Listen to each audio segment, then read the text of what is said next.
Hey guys, we're back. It's Matt Price from Soundrolling.com, and we're back with the dual receiver, which is the MCR42. So, I'm just going to be taking you through everything to do with this. I just kind of want to read some stuff that they kind of give you in the manual. So, apparently it's easy and quick to use, thanks to automatic setup functions. This is useful for kind of different presets and microphones. Oh, as long as I can get the focus on my camera right. Extremely flexible in terms of having 240 megahertz of frequency range, and it even allows you to have analog and digital outputs with multi-companding compatibilities and other digital features. So that could be useful. Best-in-class performance, apparently, thanks to the latest Wisycom technology using extreme RF sensitivity and immunity and superb audio quality. There's no way to kind of test that today, but that would be interesting to see. A durable and upgradable investment, thanks to its very robust design. It's all aluminium. Actually quite light, that's good. And the possibility to upgrade enhance units' performances. This is mainly through kind of things like their firmware releases and stuff. So that is very nice. And it's already super slot capable, I believe, as well. So you don't need to do any upgrades there. So we're just going to kind of roll on through and talk about, not the technical specs, but kind of what's on the front of it. So as you can see, we have several buttons that we're going to be able to kind of press and use. We have the menu select. We have the power and exit button. We have the scan and the sync, which also doubles as going up and down the menu.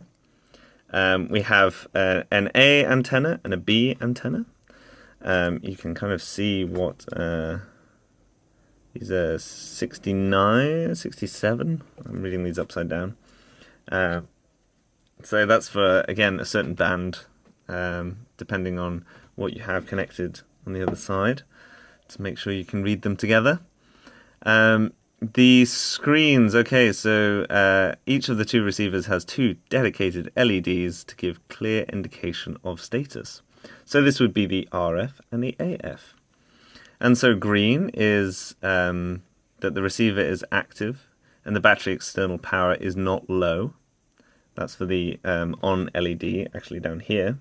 So there's no low battery, that's good. If it was red, then the battery is low.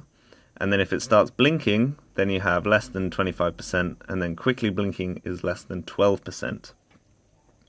In terms of the RF LED, off means that the relative receiver is not active.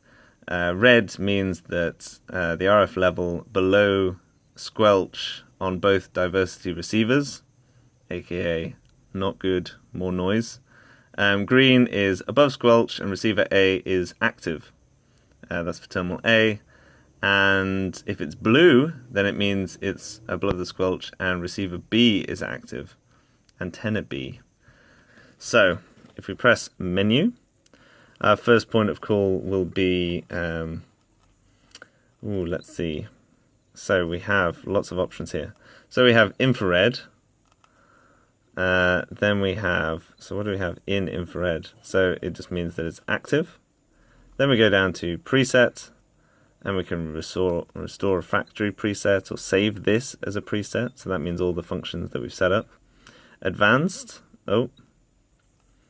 so advanced, and let's go to the top.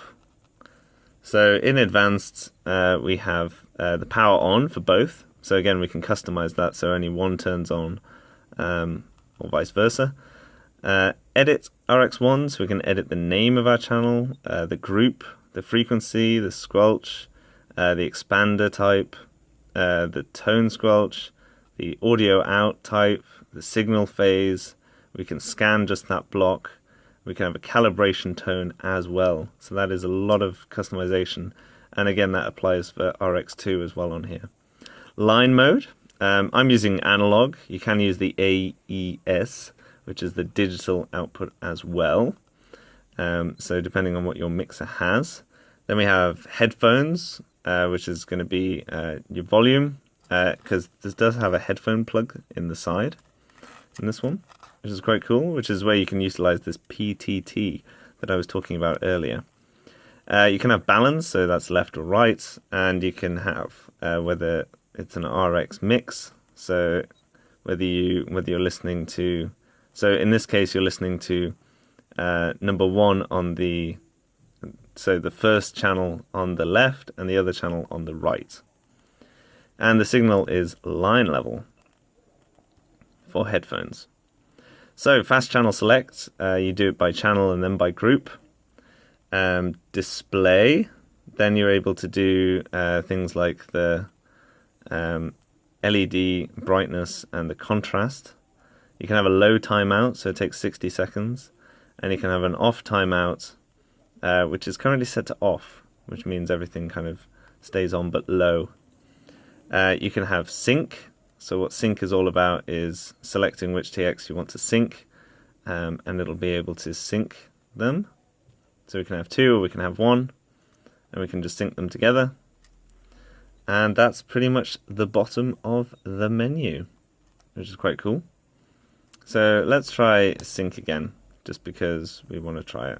RX2 and select, searching.